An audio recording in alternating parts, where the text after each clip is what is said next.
तो last episode के and पे हमने देखा था कि एल्टर जो होते हैं वो कहते हैं कि मुझे उन एग्जामिनर्स को बुलाना है, जल्दी से एग्जामिनर्स को यहाँ पर बुला कर आओ, मैं उन लोगों से खुद ही पूछूंगा कि यहाँ पर क्या सच है। तो ये थोड़ी देर के बाद वो एल्डर्स वहाँ पर वो एग्जामिनर्स जो होते हैं उनको बुला लिया जाता है और एग्जामिनर्स वहाँ पर आ जाते हैं। कहते हैं कि तुम लोग यहाँ पर जजेस हो, क्या तुम ही लोग इस बीस ट्रायल के एग्जामिनर्स है, क्या तुमने वहाँ पर सब कुछ एग्जामिन किया है? तो वो दोनों कहते हैं जी सर, हम लोग ही वहाँ पर एग्जामिनर्स थे। दोनों वहाँ पर एल्डर को रिस्पेक्ट देते हैं और कहते हैं कि हम लोग यहाँ पर एल्डर को वर्शिप करते हैं। तो एल्डर कहते हैं कि आप मुझे जल्दी से सच बताओ, किन्नैन के बारे में तुम लोग क्या जानते हो और मुझे ये बताओ कि तुम लोगों ने यहाँ पर क्या देखा था। अगर तुमने यहाँ पर कुछ भी गलत बोला या फिर मुझसे झूठ बोलने की कोशिश की तो फिर तुम दोनों को बहुत ज्यादा सीवियर पनिशमेंट दी जाएगी। तो लड़का उसे कहता है कि सर मैंने यहाँ पर इस लड़की के साथ मिलकर, यानी कि हम दोनों वहाँ पर एग्जामिन कर रहे थे, तो हम दोनों ने वहाँ पर देखा कि किन्नैन वहाँ पर किसी किस्म की मेडिसिन को यूज कर रहा है मॉन्स्टर्स को अट्रैक्ट करने के लिए। इसने जब वहाँ पर मेडिसिन को यूज किया तो उससे निकलने वाली स्मेल ने आसपास के सभी मॉन्स्टर्स को इसके इर्द गिर्द इकट्ठा कर दिया। सारे के सारे बेस्ट इकट्ठे होकर उसके इर्द गिर्द आ गए। वहाँ पर तकरीबन 100 बेस थे, लो लेवल के और हाई लेवल के, यानी कि 3rd रैंक से लेकर 10th रैंक तक वहाँ पर बहुत सारे मॉन्स्टर्स थे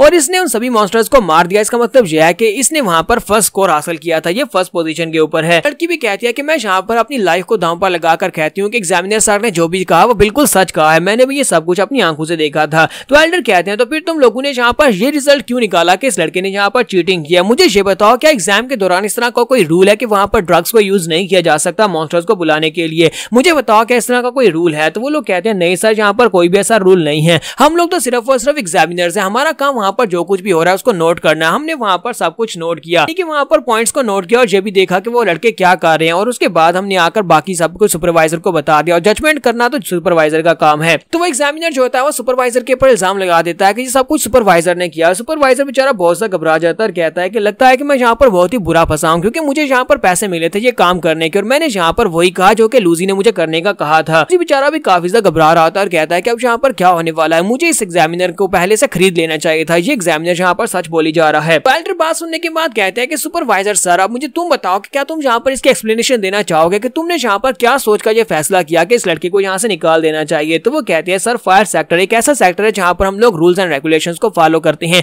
जहाँ पर बाकी के सभी डिसेबल्स नॉर्मल तरीके से मॉन्स्टर्स का शिकार कर रहे हैं, वहाँ पर एक लड़का यहाँ पर पिल्स को यूज करते हुए बहुत सारे मॉन्स्टर्स को अट्रैक्ट कर लेता है, तो इससे बाकी सभी लोगों का नुकसान होता है, बाकी सभी को इस तरह से पॉइंट्स कम मिलेंगे। इसी वजह से मैंने यहाँ पर यह फैसला किया कि इसने चीटिंग किया और इसे सेक्टर से निकाल देना चाहिए। एल्डर ये बात सुनने के बाद कहते हैं कि चलो ये बात तुमने बिल्कुल ठीक कही, क्या तुम्हें पता है कि हम लोग कौन सी दुनिया में रहते हैं, कैसी दुनिया में रहते हैं जहाँ पर स्ट्रॉन्ग कमजोर का शिकार करते हैं? वो किन्नैन से कहते हैं कि किन्नैन मुझे ये बताओ कि तुमने वहाँ पर किस किस्म की मेडिसिन या ड्रग्स को यूज किया था जिसकी वजह से मॉन्स्टर्स तुम्हारे पास आ गए थे? तुम्हारा किन्नैन कहता है हाँ क्यों नहीं। वो अपने पास एक पिल निकालता कहता है ये एक बहुत ही स्पेशल पिल है जिसको बायोशोडैन कहते हैं, इसे मैंने अपने आप बनाया है, इस पिल को मैंने बनाया था ताकि वहाँ पर मॉन्स्टर्स को अट्रैक्ट कर सकूं, क्योंकि मुझे वहाँ पर ग्रुप नहीं दिया गया, मैं सिर्फ और सिर्फ अकेला था जबकि बाकी के सभी लोग 3 के ग्रुप्स में थे, तो मुझे यहाँ पर इस तरह के तरीके को यूज करना पड़ा। मास्टर उसके हाथ से उस पिल को लेते हैं और कहते हैं ये तो एक 5th लेवल की बायोशोडैन पिल है, क्या वाकई में तुमने इस पिल को बनाया? और साथ ही वो सोच रहे होते हैं कि हमारे इनर सेक्टर में भी इतने ज्यादा डिसेबल्स नहीं है जो कि 5th लेवल की पिल को इतनी आसानी से बना सकते हो। इसने हाई क्वालिटी की 5th लेवल की पिल बना दी, वो भी आउटर सेक्टर में रहते हुए। ये लड़का तो एक टैलेंटेड लड़का है, मुझे लगता है कि ये लड़का एक बहुत ही अच्छा एल्केमिस्ट भी है। तो एल्डर सुपरवाइजर से कहते हैं कि तुम एक सुपरवाइजर हो, जो तुम्हारी ड्यूटी थी कि यहाँ पर इस लड़के के बारे में तुम्हें सब कुछ पता होता, तुम्हें इस बारे में क्यों नहीं पता चला कि ये लड़का एक बहुत ही अच्छा एल्केमिस्ट है? तुम्हें इसकी एबिलिटीज के बारे में क्यों नहीं पता चला और तुमने यहाँ पर ये फैसला कर दिया कि इसे यहाँ सेक्टर से निकाल दिया जाए? क्या तुम्हें नहीं पता लगता कि यहाँ पर हमारे सेक्टर का बहुत सा नुकसान हो जाता अगर तुम इसे यहाँ से निकाल देते? क्या तुम्हें लगता है किसी और डिसेबल में इतनी ज्यादा हिम्मत है कि वो 100 मॉन्स्टर्स को अपनी तरफ अट्रैक्ट करे और फिर 100 मॉन्स्टर्स को मारकर 100 पॉइंट्स को हासिल कर ले? एक एक्सीलेंट डिसेबल को तुम यहाँ से निकालने की कोशिश कर रहे थे, तुम यहाँ पर से इसे परमानेंटली निकालने की कोशिश कर रहे थे। लगता है कि तुम्हें यहाँ पर अपनी ड्यूटी सही तरीके से ना निभाने की वजह से सजा मिलनी चाहिए। तो वो वहीं पर अपने घुटने टेक कर बैठ जाता है और कहता है कि सर ऐसा मत करें, प्लीज मेरे साथ ऐसा मत करें। साथ ही सुपरवाइजर जो होता है वो लूजी की तरफ देखता है, तो लूजी उसे इशारा करते हुए कहता है कि तुम्हें बस प्लान को फॉलो करना है। और फिर साथ ही वो एग्जामिनर की तरफ देखता है और उसे कहता है कि प्लान बी को स्टार्ट करो। तो एग्जामिनर जो होता है वो कहता है कि एल्डर मैं यहाँ पर आपको एक और बात बताना चाहता हूँ, अब जबकि यहाँ पर सच्चाई सामने आ रही है तो मैं एक और बात बताना चाहूंगा। तो एल्डर कहते हैं हाँ क्यों नहीं, बताओ कि तुम क्या कहना चाहते हो?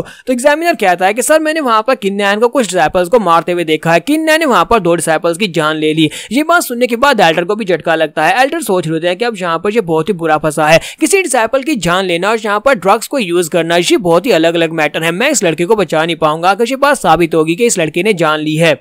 एग्जामिनर कहता है कि मैंने देखा था वहाँ पर ली चोंग टियान और हुफी उन दोनों को इस लड़के किन नैन ने मार डाला। इस बात का मेरे पास एक गवाह भी है। म्याओफी फैंग जो कि उनकी टीम का तीसरा मेंबर है, उसने ये सब कुछ अपनी आंखों से देखा था और वो इस बात को टेस्टिफाई कर सकता है। और इसी के साथ ही म्याओफी को वहाँ पर बुलाया जाता है। तो यंग मास्टर फी ऊपर आता है और कहता है कि सर यहाँ पर जज ने बिल्कुल ठीक कहा, इन्होंने जो कहा वो बिल्कुल ठीक कहा है। मेरे दोनों दोस्तों को इसी लड़के ने मारा है। इस लड़के किन नैन ने मेरे दोनों दोस्तों को मेरी आंखों के सामने मार दिया। अभी तक उन दोनों की डेड बॉडीज को भी नहीं ढूंढ पाया, पता नहीं इसने उन दोनों की डेड बॉडीज को कहां पर उठा लिया। तो एल्डर उसकी बात सुनने के बाद कहते हैं कि अब तो यहाँ पर हमारे पास गवाह भी हैं और हमारे फायर सेक्टर का रूल चाहिए कि यहाँ पर डिसाइपल कोई दूसरे डिसाइपल की जान लेता है तो उसे सेक्टर से बैनिश कर दिया जाए, उसे दोबारा सेक्टर में ना आने दिया जाए और वो दोबारा यहाँ पर आता है तो उसे मार दिया जाए। यहाँ पर इस लड़के के लिए कुछ भी नहीं कर सकता क्योंकि यहाँ पर बहुत सारे लोग हैं, इतने सारे लोगों की मौजूदगी में यहाँ पर इसके इस गलती को नजरअंदाज नहीं कर सकता। तो वो किन नैन के पास आते हैं और कहते हैं किन नैन क्या तुमने उन दोनों की जान ली है? तुम्हारा किन नैन कहता है कि नहीं, मैंने किसी की भी जान नहीं ली, तीनों ने मिलकर मुझे मारने की कोशिश की थी लेकिन मैंने किसी की जान नहीं ली। तो इसी के साथ यंग मास्टर फ्यू से कहता है कि बकवास बंद करो, तुमने मेरे दोनों दोस्तों को मारा है, तुमने मेरे दोनों दोस्तों को मारा और इस बात को जज भी कंफर्म कर सकते हैं, यानी एग्जामिनर ने भी देखा था।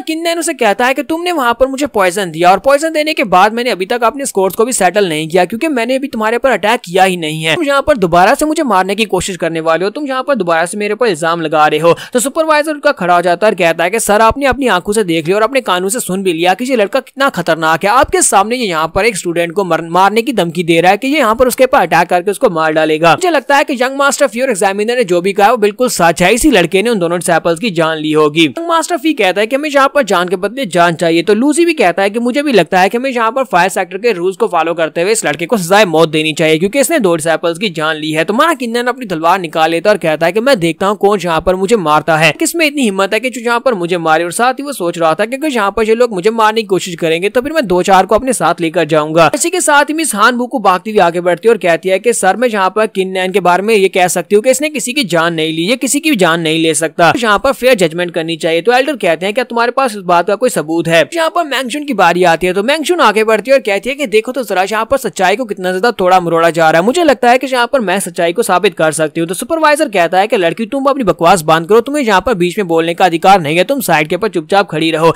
तो मैंगशुन कहते हैं कि मैं यहाँ पर बीच में क्यों नहीं बोल सकती, मैंने यहाँ पर क्या गलत किया है? अगर तुम लोग यहाँ पर इस लड़के किन नैन के ऊपर इल्जाम लगा रहे हो, तुम लोग सही को गलत और गलत को सही करने की कोशिश कर रहे हो, तो मैं भी यहाँ पर कुछ लेकर आई हूँ, मैं यहाँ पर कुछ सबूत दे सकती हूँ। लूसी उसे कहता है कि तुमने कहा कि हम लोग इसके ऊपर इल्जाम लगा रहे हैं, तो फिर क्या तुम्हारे पास कोई सबूत है जो कि इसकी बैकग्राउंड को यहाँ पर साबित कर सके, इस बात को साबित कर सके कि इस लड़के ने उन दोनों की जान नहीं ली? और अगर यहाँ पर तुमने यहाँ पर सबूत नहीं दिया और वह सबूत एविडेंट नहीं हुआ तो उसके बाद तुम्हें भी यहाँ पर इसी लड़के के साथ सजा दी जाएगी और हो सकता है कि तुम्हें सेक्टर से निकाल दिया जाए। तो मैंगशुन ज़ाओ बाई से कहती है कि ज़ाओ बाई अब तुम्हारी बारी है, चलो जल्दी से इनको दिखा दो। तो ज़ाओ बाई जल्दी से जंप करते हुए नीचे उतरती है और कहती है कि ये सभी इंसान कितने कमीने होते हैं और साथ ही वो अपने साइज को बड़ा करती है। ज़ाओ बाई अपने साइज को बड़ा करने के बाद अपने मुंह के अंदर से उन दोनों की बॉडीज को बाहर फेंक देती है और वो दोनों अभी तक जिंदा होते हैं। तो बिल्ली जल्दी से जंप करते हैं वापस अपनी मैंगशुन के कंधे के ऊपर जाकर बैठ जाती है। वो दोनों बाहर निकलने के बाद कहते हैं कि ये क्या, हम लोग कहां पर आ गए? और बाकी के सभी लोग जो देखने के बाद बहुत ज्यादा हैरान होते हैं और कहते हैं कि ये क्या, ये दोनों डिसाइपल्स अभी तक जिंदा हैं, ये दोनों डिसाइपल्स तो मरे नहीं हैं। अब यहाँ पर सिचुएशन काफी ज्यादा चेंज हो चुकी है। तो नेक्स्ट एपिसोड में देखेंगे कि हमारा किन नैन यहाँ पर क्या इन सभी इल्जामात से बरी हो पाएगा या नहीं। तो एपिसोड की एक्सप्लेनेशन अच्छी लगी हो तो कमेंट करके जरूर बताइएगा। चैनल को सब्सक्राइब कर दें, वीडियो को लाइक और शेयर कर दें। शुक्रिया।